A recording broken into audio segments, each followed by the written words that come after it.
estamos de vuelta con fisiología cardiovascular. Es un tema bastante interesante, muy extenso, muy extenso si se quiere comprender a fondo. Sin embargo, este video pretende ser un repaso o tal vez un acercamiento al tema. Y espero les agrade mucho, ya que el corazón es uno de los órganos más interesantes que hay. Al igual que los vasos sanguíneos, cuya función muchas veces no se toma con tanta importancia. Sin embargo, es un tema demasiado importante en el estudiante de medicina y en cualquier persona que practique alguna ciencia de la salud. ¿Ok? Bueno, comenzamos. Para empezar, el sistema cardiovascular tiene como función llevar sangre a todos los tejidos. Esta sangre va a llevar nutrientes a aquellos tejidos que no tengan y va a eliminar productos de desecho, por ejemplo el dióxido de carbono. El sistema cardiovascular funciona como el sistema de tuberías de una casa, donde el corazón es una bomba, es la bomba que va a brindar la energía necesaria para que la sangre llegue a todos los tejidos. Y los vasos van a ser como las tuberías, y estos los vamos a dividir en dos grupos principales, bueno, tres realmente. Las arterias, que son sometidas a presión elevada, por ejemplo la arteria aorta, la arteria pulmonar, la arteria subclavia, arterias carótidas. Y las venas, que van a transportar la sangre de los tejidos hacia el corazón, es decir, de vuelta a la bomba de la que surgieron inicialmente. Estos vasos van a ser vasos de baja presión, como veremos más adelante, explicando a detalle cada uno de estos. Y por último tenemos a los capilares. Los capilares van a ser aquellas terminaciones de las arterias y donde comienzan las venas, que van a ser específicamente sitios de intercambio de moléculas. ¿Ok? Ahora, el corazón por conveniencia lo dividen en cavidades izquierdas y derechas. Recordemos que las venas cavas llegan al corazón derecho, pasan por la válvula tricuspidea y llegan al ventrículo derecho, y de ahí sale hacia una arteria pulmonar. ¿Ok? Esta sangre está totalmente desoxigenada. Al llegar por la arteria pulmonar a los pulmones, la sangre se oxigena y por medio de la vena pulmonar que llega a la aurícula izquierda va a pasar a la circulación llamada mayor por medio de la válvula mitral, el ventrículo izquierdo y a la válvula aórtica, y de ahí a la arteria aorta. ¿Ok? Y de ahí se va a dividir el gasto cardíaco, ¿ok?, en diferentes puntos, en cerebro, riñones, que son de los órganos que más gastan sangre, el aparato gastrointestinal, el músculo esquelético, y por ejemplo vemos que la piel o las arterias coronarias solo reciben un 5% del gasto cardíaco. Más adelante definiremos qué es el gasto cardíaco.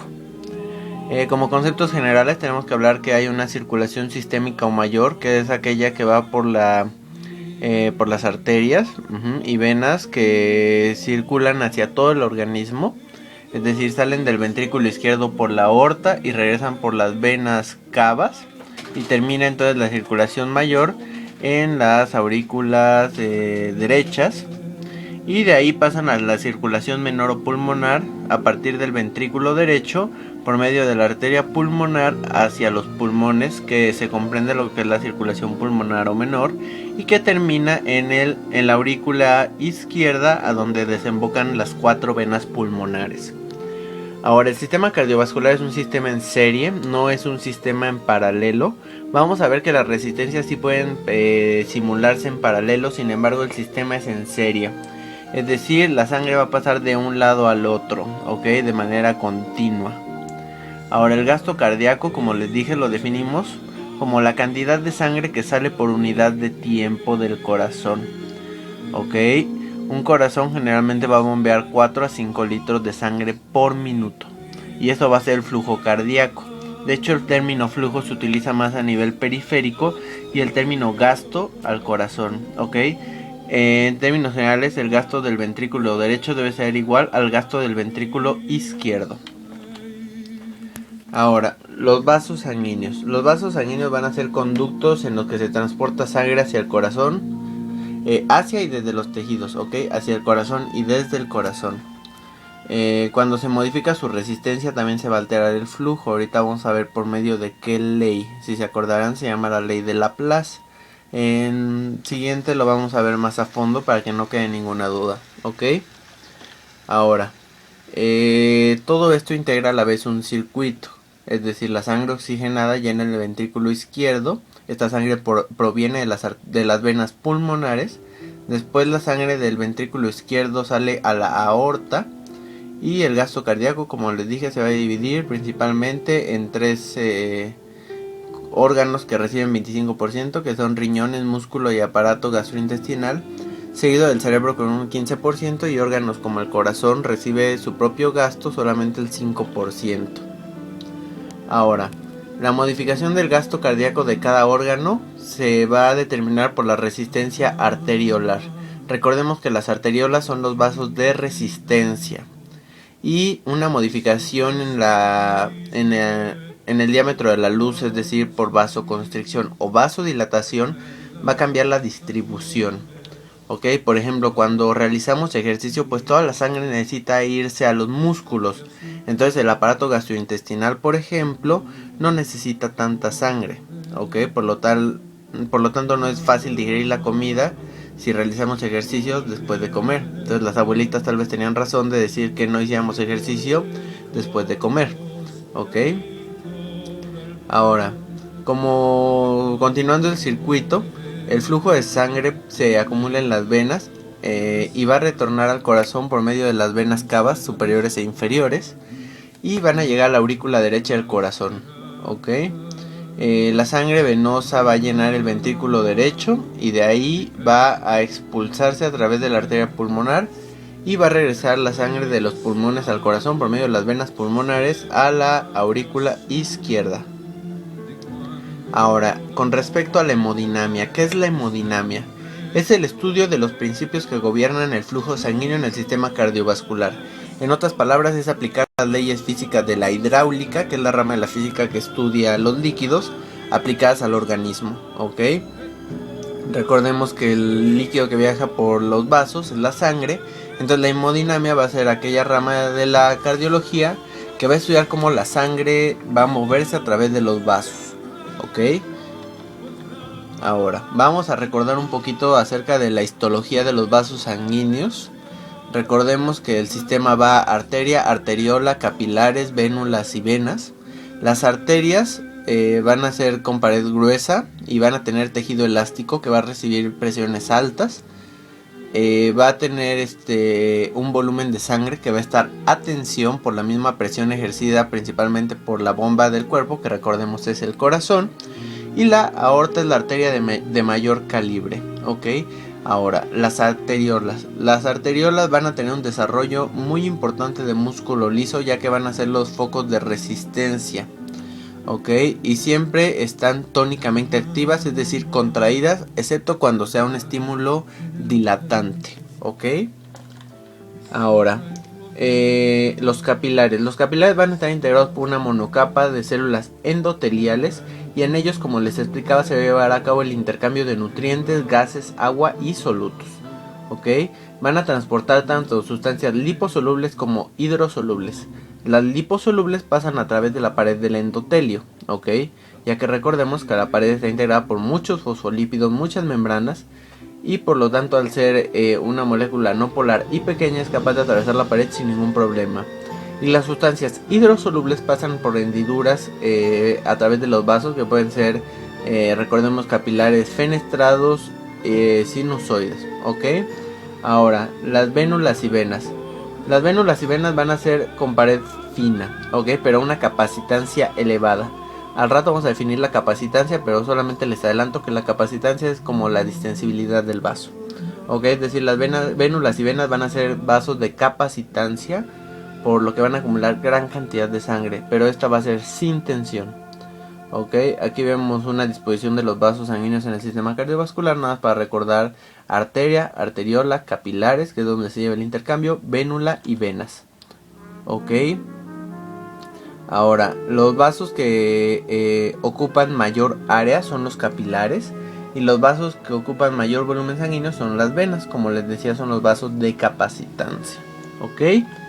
Ahora, con respecto a la velocidad del flujo, recordemos que flujo es lo mismo que gasto, nada más que flujo lo aplicamos más a tejidos periféricos, y como estamos hablando de hemodinamia, pues precisamente son tejidos periféricos al corazón. Entonces el flujo es el ritmo de desplazamiento por unidad de tiempo, es qué tanto volumen de sangre se mueve en un vaso a través del tiempo. Ok, este flujo va a depender del diámetro y del área de sección transversal, es decir, qué tan contraído o dilatado está un vaso. Ok, recordando la fórmula del gasto cardíaco, donde Q, que es el gasto, es igual al área por la velocidad. Ok, y despejando esto, recordemos que la velocidad es igual a distancia sobre tiempo. Si multiplicamos área por distancia o por altura en un vaso determinado, nos da el volumen. O sea, multiplicando un área, que es un parámetro de 2 dimensiones, por la distancia, que nos da la tercera dimensión, es volumen, sobre tiempo. Ok, ahora en la fórmula inicial, que es Q igual a área por velocidad, definimos que la velocidad va a ser igual a Q sobre el área. Y la ley de flujo continuo nos dice que A1B1 es igual a A2B2. Si el área 1 aumenta, B1 tiene que disminuir para que se mantenga el flujo. Y si A1 disminuye, B1 tiene que aumentar. Esto vamos a ver su importancia en la siguiente imagen. Vemos aquí que nos da diferentes áreas: 1 centímetro cuadrado, 10 centímetros cuadrados, 100 centímetros cuadrados. Ok, y el flujo que va de 10, 10, 10. Pero la velocidad vemos es la que cambia, va disminuyendo. Vemos que a mayor área, menor velocidad. Ahora uno pensaría, bueno, en la arteria aorta, que recuerdo yo durante mis clases de anatomía, era la arteria más ancha, debería tener la menor velocidad. Pero esto no es así. Esto no es así porque, como veremos más adelante, el área de los vasos se calcula por todos. Es decir, por ejemplo, la arteria aorta, ¿no?, tendrá un diámetro de 4 centímetros, ¿ok? Pero si combinamos todas sus ramificaciones, que es la siguiente área a tomar en cuenta, pues es mayor, ¿ok? Entonces, aunque parezca que es el tubo principal la arteria aorta, los capilares, por ejemplo, al ser millones de millones de millones de millones, van a tener un área mayor, por lo tanto, en ellos la velocidad va a ser menor, ¿ok? Ahora vamos a relacionar el flujo con la resistencia. Aquí les meto una fórmula que es gasto igual a diferencia de presiones sobre resistencia. Esta es la llamada ley de Laplace, ¿ok? Si la resistencia aumenta, el flujo va a disminuir, ¿ok? Y la resistencia periférica total la vamos a definir como la resistencia de la vasculatura total, ¿ok? Donde se van a relacionar el flujo o gasto, la presión y la resistencia. Ahora, la resistencia en un órgano en concreto es lo mismo, pero aplicado a un órgano, ¿ok? No tiene mucho sentido, pero pues son definiciones que a los cardiólogos les gustan, ¿no? Ahora, con respecto a la resistencia al flujo sanguíneo, no sé si en la física de la prepa les enseñaron la ley de Poiseuille, ¿ok? En la que va a relacionar la viscosidad con la resistencia. Vemos aquí la fórmula, que es resistencia igual a 8. Aquí se los pongo con una N, pero en realidad es una letra eta del alfabeto griego, por longitud, sobre pi, 3.1416 por radio elevado a la cuarta potencia. ¿Esto qué nos da? Que a mayor radio, menor resistencia, ¿ok? Y obviamente a una mayor viscosidad también menor resistencia. No, a una mayor viscosidad mayor resistencia, ya me andaba equivocando también, ¿ok? Ahora, como les hablaba, las resistencias sí pueden ser en serie o paralelo, pero el circuito es un circuito en serie. Una resistencia en serie es aquella representada por la disposición de los vasos sanguíneos en el interior del órgano en concreto. Es la suma de las resistencias individuales de arteriolas, venas, etc, etc. Ahora, la resistencia en paralelo nos dice que la resistencia total es igual a 1 sobre R1 más 1 sobre R2 más 1 sobre R3. Ok, en esta imagen vemos cómo nos simula la sumatoria de resistencias, suponiendo que es un sistema en serie, y las resistencias en paralelo, suponiendo que el sistema es en paralelo, contando las ramificaciones y suponiendo diferentes tipos de gasto cardíaco. La determinación de resistencia en paralelo nos ayudaría más si queremos determinar el gasto cardíaco de un determinado órgano, o en caso de que queramos ver si, por ejemplo, en un órgano hubo vasoconstricción o vasodilatación. Recordemos que la vasoconstricción aumenta la resistencia y la vasodilatación la disminuye, ¿ok? Ahora, ¿qué es el flujo laminar? En condiciones ideales la sangre viaja a través de los vasos a mayor velocidad por el centro y a menor velocidad en la periferia, ¿ok?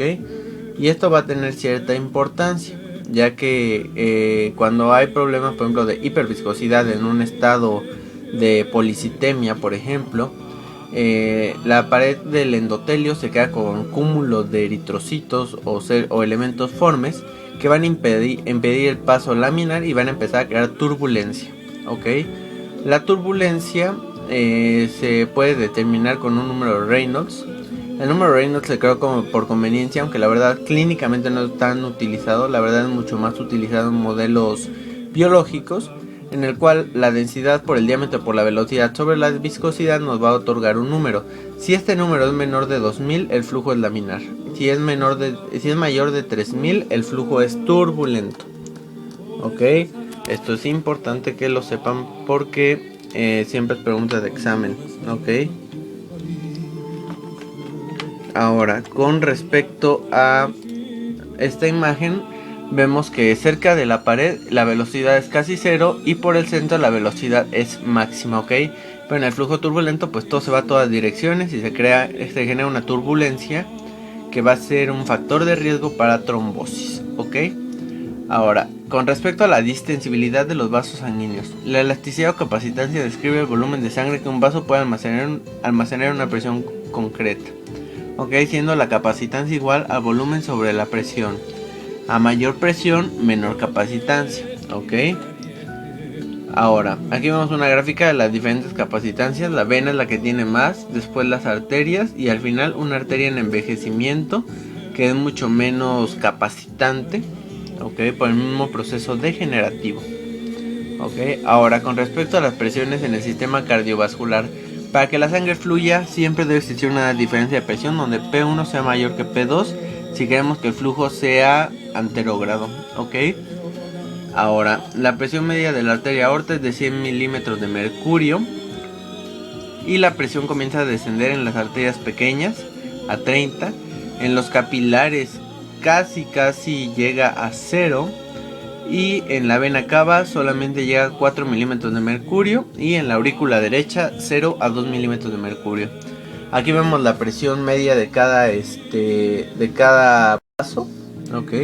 Vemos que la arteria pulmonar posee una presión menor, por eso el sistema pulmonar el sistema de vasos sanguíneos de los pulmones se llama de baja presión, ya que es aproximadamente la quinta o sexta parte de la presión arterial media, ¿ok?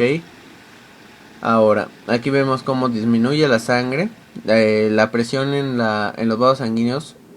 Y vemos como en la aorta la presión arterial media es de 100 con fluctuaciones de sistólica y de diastólica y que llega a las venas donde casi es cero, ¿ok? Ahora, los conceptos de presión. Presión sistólica va a ser la presión arterial más elevada medida durante un ciclo cardíaco, ¿ok? La hendidura o incisura dícrota va a darse por el cierre de la válvula aórtica. Ahorita vamos a ver la gráfica de la curva de presión aórtica. Vamos a ver esta muesca, ¿ok? Ahora, la presión diastólica va a ser la presión arterial más baja durante un ciclo cardíaco, que va a ser dada por la relajación ventricular. Ahora, la presión de pulso, siendo la presión sistólica menos la presión diastólica, ¿ok? Es decir, si tenemos 120/80, la presión de pulso sería de 40, ¿ok? Que va a ser el volumen de sangre expulsado desde el ventrículo izquierdo, es decir, el volumen sistólico. Ahora, la presión arterial media va a ser la presión promedio en el ciclo cardíaco. Se va a calcular con la presión diastólica más un tercio de la presión de pulso, ¿ok? Ahora, aquí vemos la gráfica de la presión arterial sistémica durante un ciclo cardíaco. Vemos que va de 80 a 120, ¿ok? Por la contracción isovolumétrica del corazón. Y va a llegar a un punto que es, por ejemplo, aquí 120. Después vuelve a caer, pero al cerrarse la válvula aórtica hace una muesca por el cambio de presión que se hace también. vuelve a subir y ya baja, ¿ok? Eso es la curva de la presión, en este caso aórtica, ¿ok?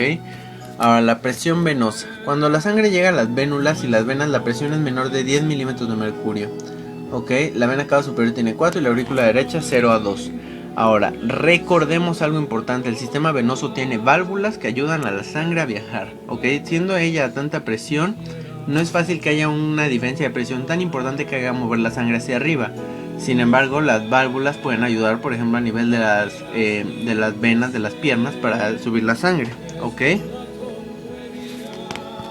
Y ahora cambiando a la electrofisiología cardíaca y dejando atrás a la hemodinamia, tenemos que la electrofisiología cardíaca estudia los procesos que participan en la actividad eléctrica del corazón, ¿ok? Y de hecho me gusta a mí dar primero electrofisiología cardíaca antes que mecánica cardíaca, ya que queda un poquito más claro el concepto de contracción después de explicar esto, ¿ok? Ahora, sabemos que el proceso de contracción-relajación del corazón sigue una secuencia bien establecida de la que vamos a hablar al rato. Pero el corazón va a tener dos tipos de células, las células musculares y las células de conducción, ¿ok? Las células musculares van a ser aquellas que van a llevar a cabo el proceso mecánico y las células de conducción van a ser las eléctricas, ¿ok? Ahora, el sistema de conducción va a estar integrado por 5 partes. Los nodos, el nodo sinoauricular, también llamado marcapasos del corazón, que es el que va a llevar a cabo el orden de la despolarización y aquella área del corazón que se despolariza más rápido, ¿ok? Ahora, después del nodo sinoauricular siguen los fascículos internodales auriculares, ¿se acuerdan de Bachmann, Wenckebach, ok? Que van a llevar el trayecto eléctrico del nodo SA al nodo aurículo-ventricular, ok. El nodo aurículo-ventricular es el que va a retrasar la información eléctrica, y es el que principalmente da el intervalo PR en el electrocardiograma, del cual vamos a hablar ahorita. Luego sigue el haz de His, que va a tener una rama derecha y una izquierda, cada una con fascículos, ¿ok? Y al final el plexo de Purkinje, ¿ok? Que son muchas fibras que van a terminar la despolarización, ¿ok? Ahora, hablamos del ritmo sinusal normal. Generalmente el potencial de acción debe iniciarse en este lugar, en el nodo sinoauricular, y los impulsos deben tener una frecuencia de 60 a 100 cada minuto, ¿ok? Cuando la activación del miocardio se lleva a cabo de manera correcta, no debe existir ningún problema arrítmico, ¿ok? Aquí vemos una imagen de los diferentes nodos, ¿ok? Vemos el nodo sinoauricular muy cerca de la desembocadura de la vena cava superior. El nodo AB conectado al nodo SA por medio de los fascículos internodales. Después el haz de His, que va a tener una rama derecha y una rama izquierda que van a terminar en las fibras de Purkinje, ¿ok? Vemos que el potencial de acción va a ser de diferente duración en cada zona del corazón. En el nodo sinoauricular vemos que es rápido, es 150 milisegundos, no tiene meseta, esto es muy importante. Y vamos a ver que en la siguiente imagen con las curvas de despolarización vemos que la del ventrículo tiene meseta, tiene una fase 0 con entrada rápida de iones sodio, una fase 1 que es donde termina la entrada de canales sodio, luego sigue la fase 2 que es la meseta, que es la apertura lenta de los canales de calcio, ok. La fase 3 que es la repolarización, es decir, los canales de potasio se abren y el potasio sale de la célula. Esto es muy de fisiología celular. Si necesitan algún video, pues comenten abajo de que les gustaría algún video de fisiología celular. Y ahora la aurícula, que tiene una meseta más corta, sin embargo tiene las 4 fases. Y vemos que el nodo sinoauricular no va a tener una fase 1 y 2. Es una fase 0 con entrada de iones calcio, no de sodio. Va a tener una fase de repolarización y después la fase 4, que es la fase de el periodo de latencia, ¿ok? Aquí vemos de nuevo las entradas y salidas de iones. En la fase 0 va a ser una entrada de los canales de sodio, de los canales de los iones de sodio, la meseta dada por la entrada de canales de iones de calcio y empieza un poco la salida de potasio. Después el calcio en la fase 3 sigue entrando muy poco y ya sale más potasio y cada vez sale más potasio y se repolariza la célula, ¿ok? Ahora la velocidad de conducción, ¿ok? En la aurícula la velocidad de conducción es de 1 metro sobre segundo, mientras que en el nodo AB es de 0.01 a 0.05 metros sobre segundo. Por eso les dije que es aquí donde se va a llevar el retraso. Ahora los periodos refractarios son aquellas partes en las que no puede haber una despolarización de nuevo hasta que se sobrepase el umbral de este periodo refractario, que puede ser relativo o absoluto. El relativo indica aquel en el que imaginamos que la célula se está repolarizando y necesitamos un estímulo mucho mayor que el inicial para despolarizar. Y en el periodo absoluto es aquel en el que ni de ninguna forma podemos despolarizar a la célula, ¿ok? Ahora, los efectos del sistema nervioso autónomo sobre el corazón son varios. El sistema nervioso simpático principalmente aumenta la frecuencia cardíaca, aumenta la velocidad de conducción, aumenta la contractilidad y todo esto por medio de receptores de tipo beta 1 adrenérgicos, ¿ok? Aumentando principalmente la conductancia, es decir, la permeabilidad en términos más sencillos, a calcio, ¿ok? Y el parasimpático haciendo lo contrario, disminuye frecuencia, disminuye conducción y disminuye contractilidad por medio de receptores de tipo S2, ¿ok? Ahora, a nivel de músculo vascular, el sistema nervioso simpático va a provocar vasoconstricción por medio de receptores alfa 1 y dilatación por medio de receptores beta 2, ¿ok? Y el parasimpático siempre va a dilatar por medio de receptores muscarínicos de tipo 3. Ahora, comparando el efecto simpático y parasimpático en una curva sobre los potenciales de acción, tenemos que lo normal es esta gráfica que se ve arriba de color morado, pero vemos la comparación con la estimulación simpática. La fase entre una potencial de acción y el otro es más rápida, ¿ok?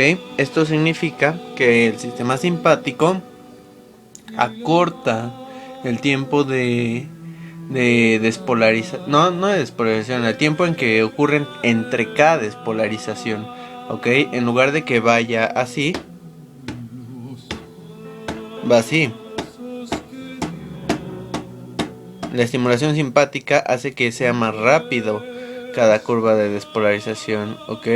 Ahora en la estimulación parasimpática vemos que todo es más lento, es decir, ocurre una despolarización y ocurre otra. Ocurre una y ocurre otra, ¿ok? El normal entonces es simpática sería y parasimpática sería.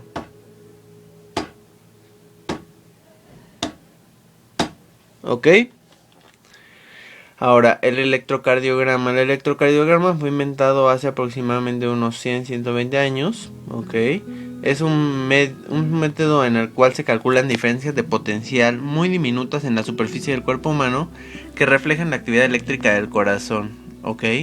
Entonces es como, por ejemplo, cuando estamos viendo por la ventana y vemos que cae un rayo, nosotros no estamos sintiendo el rayo, ¿ok? Pero estamos viendo más o menos, vemos su intensidad, vemos su cercanía, su lejanía y podemos hacer cierta inferencia, ¿ok?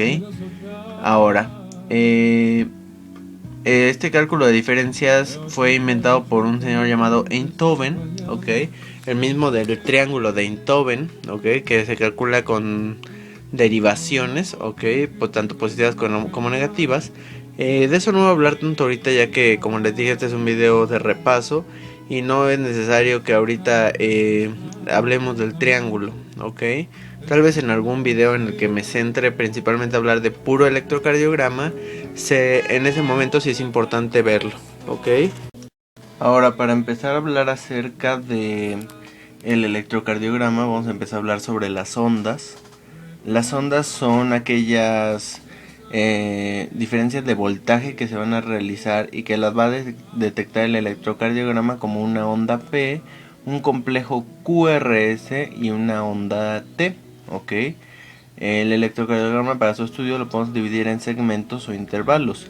El segmento va del fin de una onda al inicio de otra. Por ejemplo, el segmento ST, ok, que se eleva o se disminuye en un infarto, ok. Ahora el intervalo es desde el inicio de una onda al inicio de otra. Por ejemplo, el intervalo PR, el intervalo QT, de los que hablaremos en la siguiente imagen. Ahora, recordando un poco, la onda P es la despolarización auricular, y vean que es un voltaje no tan grande. Después sigue el complejo QRS, que es la despolarización ventricular, y la onda T, que es la repolarización ventricular. Ustedes se preguntarán dónde queda la repolarización auricular, y bueno, lo que sucede aquí es de que al ser tan de alto voltaje la despolarización del ventrículo, la repolarización auricular queda oculta en ese complejo QRS, ok. Ahora, los intervalos de los que les hablaba, el intervalo PR, que va desde el inicio de una onda P al inicio de un complejo QRS, ok. Y podemos hablar que un síndrome de preexcitación es un intervalo PR corto, y un bloqueo es un intervalo PR largo. Ok, generalmente el intervalo PR alargado sugiere un bloqueo de tipo AB, que se divide en grados, de los que no hablaremos por ahora. Ok, ahora el segmento ST, como les decía, que es aquel que se eleva o se disminuye en un infarto. Ok, y el intervalo QT, que es aquel intervalo que va desde el inicio de la onda Q hasta el final de la onda T. Ok, y esto es de importancia, ya que algunos medicamentos alteran el intervalo QT, o algunas enfermedades, por ejemplo, como el intervalo QT, un QT largo ya congénito, que también puede ocurrir, es de importancia en la cardiología. Ok, como les dije, la onda P habla de la despolarización auricular, y no se observa la repolarización de aurículas, por lo que les decía de que queda oculto. El intervalo PR es el intervalo de tiempo desde la despolarización auricular hasta la despolarización ventricular. El tiempo de duración es de 0.12 a 0.20 segundos. Antes es síndrome preexcitatorio, por ejemplo Wolff Parkinson White. Y 0.20 es un PR largo, que nos habla de un bloqueo, generalmente por algo como un bloqueo AB. Okay, el complejo QRS, que nos habla de la despolarización ventricular, y la onda T, que habla de la repolarización ventricular. El intervalo QT es la contracción-relajación ventricular y el potencial de acción ventricular a su vez. Ok, ahora vámonos con la parte molecular. El corazón está formado por diferentes células llamadas miocardiocitos, típicamente conocidas como las células apantalonadas por su disposición histológica.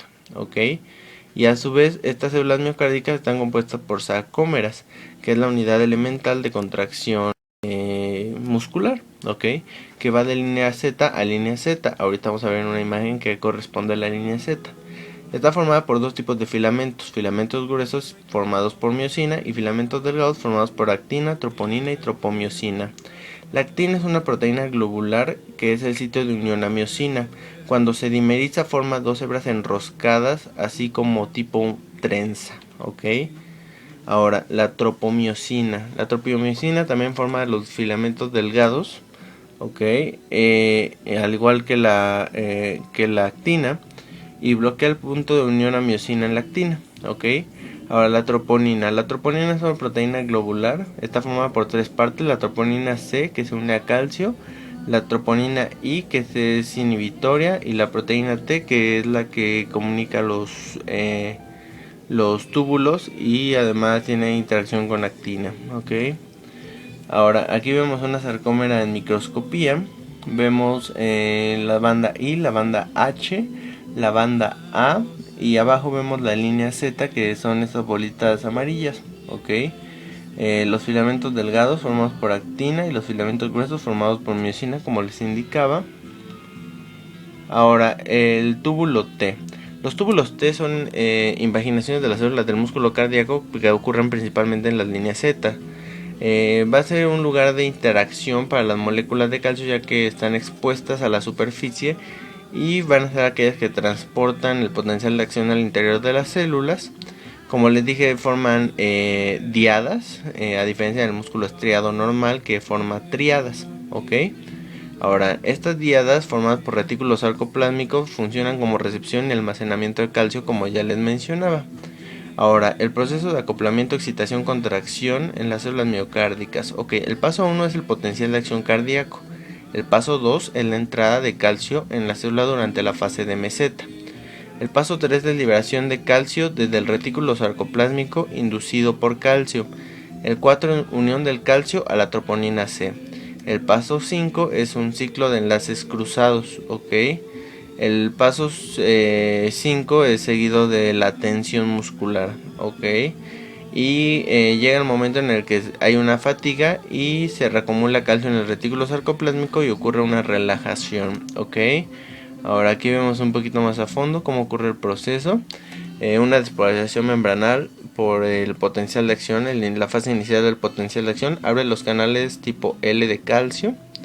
Un acoplamiento mecánico entre el canal de calcio y el canal de liberación de calcio causa una apertura del canal liberador de calcio. El calcio sale del retículo sarcoplásmico por medio del canal de calcio y activa la troponina C, generando una contracción muscular. Ahora, el calcio entra en la célula por medio de un canal de tipo L de calcio y activa los canales de liberación de calcio, y este paso no es tan esencial en el músculo esquelético, pero sí en el cardíaco, ¿ok? Ahora aquí vemos la disposición de un filamento de actina, de acuerdo en que forman los filamentos delgados, y que al estar unidas troponina y tropomiosina, y que les dije que tienen forma de trenza lactina porque están enrollados en pares, ¿ok? Y abajo la miosina formada por dos cabezas, una cabeza pesada, ¿ok? Y que está formada a su vez por dos cadenas ligeras. Entonces cada molécula de miosina tiene dos cabezas pesadas y dos cabezas ligeras, ¿ok? Ahora aquí vemos la interacción, cómo ocurre. En la siguiente imagen podemos ver un poco más a fondo el complejo de troponina, formado por la troponina T, la C y la I. Ok, ahora aquí vemos el acoplamiento, excitación, contracción. Vemos como en un estado de relajación un ATP se une a la cabeza de miosina, causando disociación del complejo actina-miosina. El ATP es hidrolizado, causando que la miosina regrese a su estado de reposo. Una formación de puentes cruzados hace que la cabeza de miosina tome una nueva posición, y el fósforo es al final lanzado y la cabeza de miosina da el poder de contracción, ¿ok? Al final el ADP sale y vuelve al estado basal, ¿ok? Eso es importante repasarlo, es un proceso algo difícil de entender a la primera vez, pero que después se entiende, ¿ok? Recordemos que el corazón está formado por millones y millones de cardiomiocitos, y si cada uno está formado por miles de sarcómeras y cada sarcómera hace esto, entonces por eso la contracción es tan importante, ¿ok? Aquí vemos una imagen, la diapositiva está animada, aquí no la van a poder ver animada, pero bueno, nos da una imagen de cómo la miosina se va moviendo a través de los filamentos de actina, ¿ok? Ahora, para hablar ya del último tema de la fisiología cardíaca, no sé si se les ha hecho rápido el tiempo, a mí sí, la verdad. Les recuerdo que es un repaso muy superficial sobre la fisiología cardíaca, pero siempre puede servir, ¿no? Como última opción de repaso, último estudio para algún examen, o en caso de que quieran acordarse de sus clases de fisiología, pues pero no se les haga nada aburrido aquí, ¿verdad? Ahora, la contractilidad. La contractilidad o inotropismo es la capacidad intrínseca de las células miocárdicas para desarrollar fuerza a una longitud concreta de longitud muscular. ¿Ok? Este inotropismo puede ser positivo o negativo, dependiendo del estímulo que se le dé. Por ejemplo, un estímulo simpático obviamente va a ser un inotropismo positivo, y un estímulo parasimpático, como por ejemplo la inyección de heroína o algo así, por citar algo, da un inotropismo negativo, ¿ok? Ahora, los mecanismos de modificación de la contractilidad son tres principalmente: la concentración de calcio intracelular, la magnitud de corriente de entrada extracelular depende de la magnitud de corriente de entrada de calcio extracelular, depende de la concentración intracelular de calcio. La cantidad previa de calcio en el retículo sarcoplásmico. Esto es muy interesante, ya que por ejemplo fármacos como la digoxina, que se usa en arritmias que conllevan insuficiencia cardíaca, por ejemplo, inactiva la bomba sodio-potasio, deja el sodio adentro y por lo tanto favorece una entrada de calcio y por lo tanto intenta que el inotropismo sea positivo en un paciente con insuficiencia cardíaca. El sistema nervioso simpático lleva a cabo un inotropismo positivo por los receptores simpáticos y un inotropismo negativo por el sistema parasimpático. Al aumento de la frecuencia cardíaca con aumento de la contractilidad se le llama efecto de escalera, efecto Trepé o efecto de Bowditch. Es importante recordar este efecto, y este efecto se lleva a cabo ya que al aumentar la frecuencia cardíaca hay más potenciales de acción por unidad de tiempo y un aumento en la cantidad total de calcio desencadenante que entra en la célula durante la fase de meseta. Este es otro repaso del efecto de escalera que les mencionaba. Que cuando se duplica la frecuencia cardíaca, la tensión desarrollada en cada latido aumenta de manera escalonada hasta un valor máximo. Ahora, la relación entre longitud y tensión del músculo cardíaco. La tensión máxima que puede desarrollar una célula miocárdica depende de su longitud en reposo y del número de puntos posibles para la formación de enlaces cruzados. Es decir, por ejemplo, si tenemos un estadio, ¿no?, con 3 personas, pues la probabilidad de que un balón que se vuele lo cache alguna de las personas, pues es muy remota, ¿verdad? Pero en caso de que sean muchísimas las personas en un estadio, pues si alguien vuela un balón ahorita en épocas de mundial y como algunos equipos jugaron, pues es posible que alguno de los espectadores lo atrape entre más sean. Lo mismo pasa en el corazón. El corazón es más fácil que capte calcio si la superficie de entrada es mayor. Y esto se relaciona con el efecto de Frank Starling. A mayor volumen hay mayor exposición de sitios de reconocimiento de calcio y por lo tanto mayor fuerza de contractilidad. Ahora, para dar dos conceptos, la precarga es el volumen telediastólico, es decir, el volumen que queda después de la diástole en el ventrículo izquierdo, o la longitud telediastólica de la fibra. En otras palabras, la precarga es la longitud en reposo desde el cual se contrae un músculo, y la poscarga es la presión aórtica. La velocidad de acortamiento del músculo cardíaco es máxima cuando la poscarga es 0. Ahora, hablando acerca de volúmenes cardíacos, el volumen sistólico es el volumen de sangre expulsado por el ventrículo en cada latido. La fracción de eyección es la fracción de volumen telediastólico expulsado en cada volumen telesistólico y constituye la eficacia ventricular. Es lo que se mide generalmente, por ejemplo, en un ecocardiograma. El gasto cardíaco es el volumen total expulsado al ventrículo por unidad de tiempo. El volumen sistólico, como les digo, es el volumen de sangre expulsado por una contracción ventricular. Resulta este cálculo la diferencia entre el volumen de sangre antes de la eyección, que es el volumen telediastólico, y el volumen que queda en el ventrículo después de la eyección, telesistólico. Aproximadamente el volumen sistólico es de 70 mililitros. La fracción de eyección es la eficacia de los ventrículos para expulsar la sangre y se describe mediante la fracción de eyección. La fracción de eyección es aproximadamente el 55% del volumen telediastólico y es un buen indicador de la contractilidad. De hecho, el índice cardíaco permite que calculemos un poco la eficacia de esta fracción de eyección ajustada a diferentes factores. La fracción de eyección se puede calcular dividiendo el volumen sistólico entre el volumen telediastólico. Ahora, el gasto cardíaco. El gasto cardíaco, como quedamos al inicio de toda esta charla, es el volumen total de sangre expulsado por unidad de tiempo. Resulta de la multiplicación del volumen sistólico por frecuencia cardíaca y aproximadamente es de 5 litros por minuto. Ahora, en esta tabla de la relación de Frank Starling se ve que a mayor volumen telediastólico, mayor gasto cardíaco o volumen sistólico, lo que se quiera medir. Aquí vemos una curva de presión volumen, una curva PV. Vemos de acuerdo a las fases del ciclo cardíaco, la fase 1, 2, 3, la fase 4, de las cuales vamos a hablar ahorita, ¿ok? Para terminar, el ciclo cardíaco está compuesto por 7 fases. Algunos autores consideran a la fase 1 como la fase 7. Yo la voy a considerar como 1 en este momento. Hablando de ella, es la sístole auricular, es decir, la contracción de las aurículas, que es la fase final del llenado ventricular. ¿Ok? En el electrocardiograma se ve como la onda P, y en los ruidos cardíacos se ve como un cuarto ruido cardíaco. ¿Ok? Patológico siempre. Ahora, la contracción ventricular.